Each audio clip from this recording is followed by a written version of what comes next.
Hello বন্ধুরা, আসসালামু আলাইকুম। কেমন আছেন সবাই? আল্লাহর অশেষ রহমতে আমি অনেক ভালো আছি। অনেক দিন ধরে ভাবতেছি একটা ভিডিও তৈরি করব। ভিডিওটির বিষয় মাটির নিচে পানি কিভাবে থাকে। আমি আগে ভাবতাম মাটির নিচে হয়তো কোনো একটা গর্ত আছে, নালা আছে, অন্য হয়তো কোনো নদীর মতো কিছু একটা আছে যেখানে যায় পানি জমা হয়। আর সেখান থেকে আমরা কল গাড়লে যদি পাইপ ওই জায়গাটায় পড়ে, ওই গর্তের জায়গায় পড়ে, তাহলে ওই গর্ত থেকে পানি উপরে উঠে আসে। কিন্তু বড় হওয়ার পরে আমি জানলাম, পড়লাম, তারপরে দেখলাম এটা সম্পূর্ণ আমার ভুল ধারণা ছিল। মাটির নিচে পানি কিভাবে থাকে এবং গ্যাস কিভাবে থাকে, তেল কিভাবে থাকে, এই সকল বিষয় জানতে হলে আজকের ভিডিওটি আপনার জন্য। তাহলে চলুন এত কথা না বলে মূল ভিডিও শুরু করা যাক।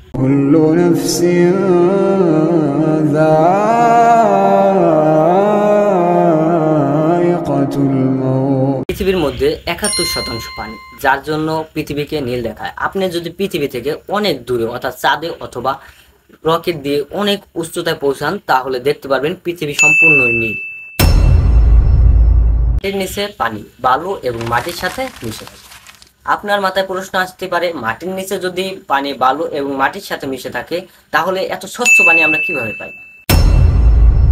পৃথিবীতে যতটুকু পানি রয়েছে, যার মধ্যে 97.2% পানি রয়েছে সমুদ্রে, এবং মেরু ও বরফে রয়েছে 2.15%, এবং মাটির নিচে রয়েছে 0.61%, যা আমরা খাবার ও বিভিন্ন সেচের কাজে ব্যবহার করে থাকি। এখন নিশ্চিন্তে আপনাদের মনে প্রশ্ন আসবে, মাটির নিচে পানি কিভাবে জমা থাকে?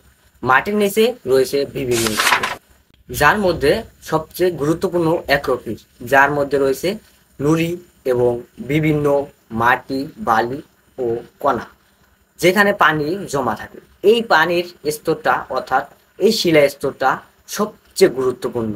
আর যদি এই স্তরটা না থাকতো, পানি নিচে নামতে নামতে এমন একটা পর্যায়ে চলে যেত যা আমাদের সাধ্যের মধ্যে থাকতো না তোলার জন্য। পানি এত নিচে থাকার জন্য আমরা কখনোই পানি তুলতে পারতাম না, এবং কি সমুদ্রের পানি অথবা অস্বচ্ছ পানির উপর আমাদের নির্ভরশীল থাকতে হতো। এটা আল্লাহর একটা রহমত, আলহামদুলিল্লাহ। তাছাড়া আপনাদের মনে এখন প্রশ্ন আসতে পারে, এই অ্যাকুয়াফিরে পানি কিভাবে যায়?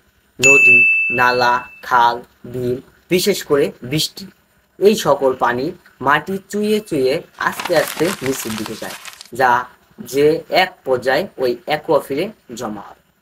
আর সেখানেই পানি একটি রিজার্ভ ট্যাঙ্কের মতো জমা হয়ে থাকে। অ্যাকুয়াফিরের বৈশিষ্ট্য বিভিন্ন রকম। এই ছোট কিংবা বড় হতে পারে। পৃথিবীতে সব মিলিয়ে ছোট বড় 800 অ্যাকুয়াফির রয়েছে, যার মধ্যে বাংলাদেশে কতগুলো অ্যাকুয়াফির রয়েছে তা নিশ্চিতভাবে বলা যায় না। মাটির নিচ থেকে কিভাবে এত পানি স্বচ্ছ হয়ে উপরে চলে আসে, এই প্রশ্নটা একটু আগে রেখেছিলাম।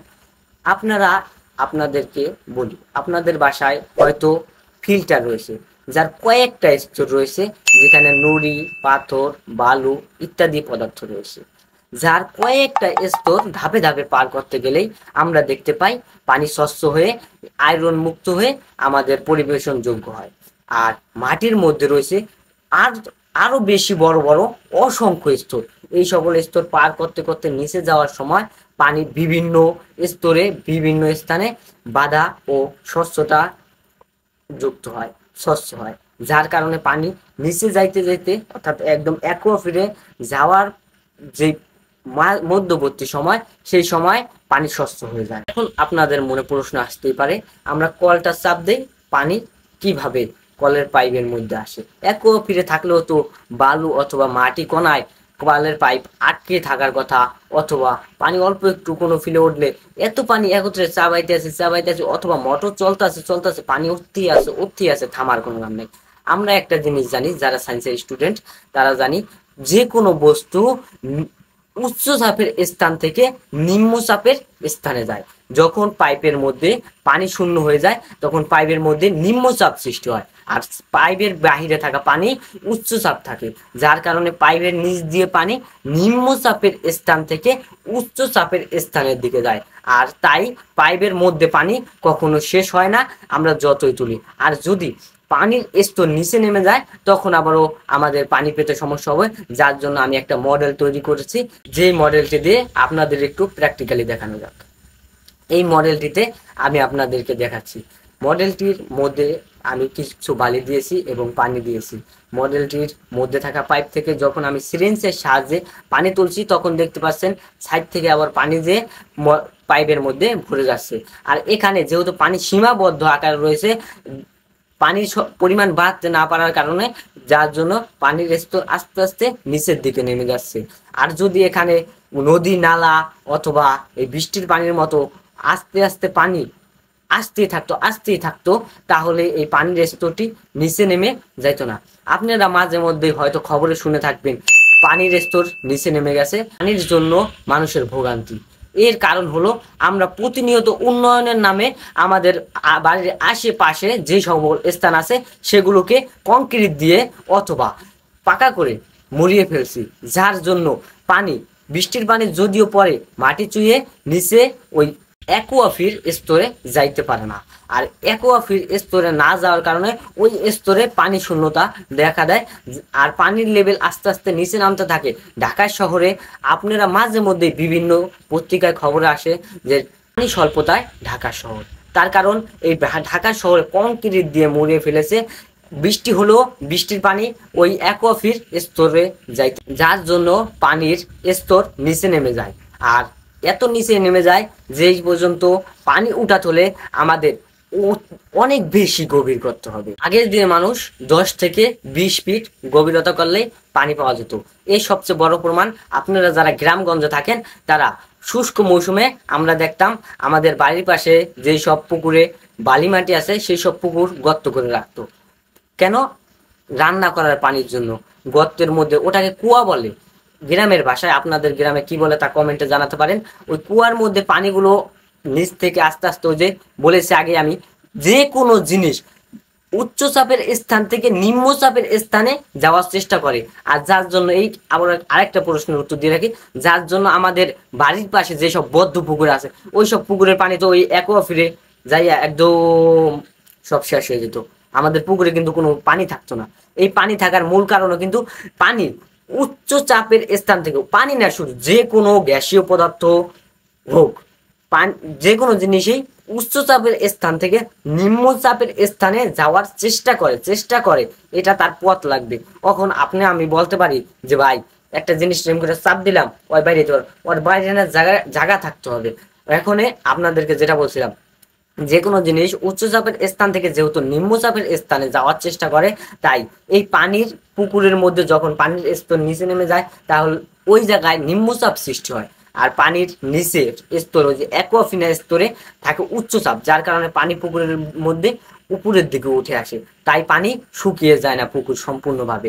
এখন আসে মূল কথায়, ওই যে অ্যাকুয়াফিরে যেই নালাটা অর্থাৎ কুয়াটা গভীর করা হয়, ওই কুয়ার মধ্যে নিম্নচাপ সৃষ্টি হয়। নিম্নচাপ সৃষ্টি হওয়ার কারণে পানি উপর দিকে উঠে আসে, যার কারণে আগেরকার দিনে আমার মা, চাচি অর্থাৎ আশেপাশে প্রতিবেশীদের দেখতাম কুয়া থেকে পানি এনে রান্না করতো। এখন আসে মূল কথায়, আমরা মাঝে মধ্যে শুনি এবং বিভিন্ন বই অথবা পত্রিকায় সাবধান নামক একটা জিনিস দেওয়া থাকে, আর্সেনিক যুক্ত অথবা দূষিত পানি। পানি দূষিত হওয়ার দুটি কারণ, একটি হলো প্রাকৃতিক, আরেকটি হলো আমাদের কারণে পানি দূষিত হয়।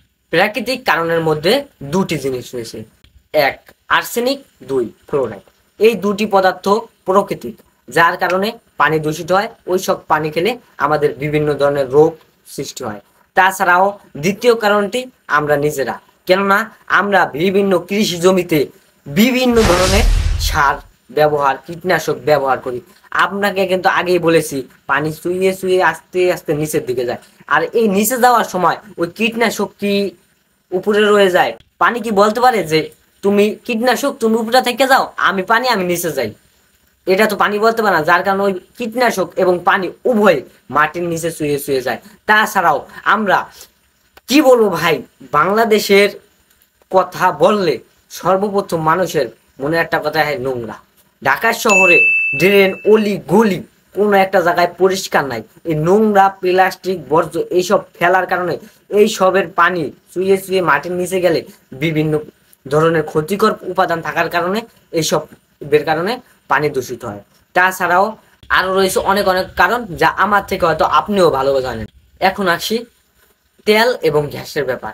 তেল এই পানির মতো একইভাবে উত্তোলন করা হয়, গ্যাসের ক্ষেত্রে একটু ভিন্ন। গ্যাসের ক্ষেত্রে একটু ভিন্ন। গ্যাসের ক্ষেত্রেও একইভাবে গ্যাসের জন্য একটা পাইপ অর্থাৎ নিচের দিকে ডিপ খনন করা হয় এবং যে পাইপটি দেওয়া থাকে ওই পাইপের মধ্যে আরেকটা এক্সট্রা পাইপ ঢুকাইয়া ওই পাইপের মধ্যবর্তী একটা স্থানে সিল করা অর্থাৎ বন্ধ করে দেওয়া হয়, যাতে ওই সাইড দেওয়া গ্যাস লিক করে না বেরিয়ে পারে। যে মেন পাইপটা থাকে ওই পাইপটা যেন আসতে গ্যাস উপরের দিকে উঠে আসতে পারে। আর আপনাদেরকে বলি ভাই, আমরা উন্নয়নের নামে আমাদের আশেপাশে সকল জায়গায় কংক্রিট দিয়ে মুড়িয়ে ফেলছি, খেয়াল রাখছি না। আস্তে আস্তে এভাবে যদি চলতে থাকে শহরের মতো আমাদের গ্রামগঞ্জ কংক্রিট দিয়ে মুড়িয়ে ফেলি, তাহলে কিন্তু এই যে অ্যাকুয়াফিড নামক যে স্তর ওই স্তরের পানি নিচে নামতে থাকবে এবং আমরা পানি সংকটে, শুদ্ধ পানি বিশুদ্ধ পানি সংকটে ভুগবো। যার জন্য এখনই সাবধান হন, এখনই সাবধান হন, এখনই সাবধান হন। নিজের বেঁচে থাকার জন্য এই সব পানি যেন সঠিকভাবে নিচে যে আমরা পরিমিত পানি উপরে তুলে আনতে পারি সেই ধরনের ব্যবস্থা করেন। এমন করবেন না যে আপনি ঘর করছেন এটা ঠিক আছে আপনার প্রয়োজনে, কত মানুষ দেখা যায় বর্তমানে গ্রামে টাকা হওয়ার কারণে বাড়ির উঠান যেটা থাকে সেটাও পাকা করে ফেলছে। এই কারণে শুধুমাত্র আমরা পানির সংকটে আসতেছি, অনেক বড় ভয়াবহ পানির সংকট আমাদের কাছে আসতেছে। তো ভিডিওটা এই পর্যন্তই, ভালো লাগলে সাবস্ক্রাইব করে দিবেন। আর নতুন নতুন ভিডিও পেতে এখনই কমেন্ট করুন এরপরে কি কি ভিডিও চান, কোন ধরনের ভিডিও চান, তার উপরে ভিত্তি করে নতুন ভিডিও আসবে ইনশাল্লাহ। আজকের মতো এই পর্যন্তই, বিদায় নিচ্ছি। আসসালামু আলাইকুম।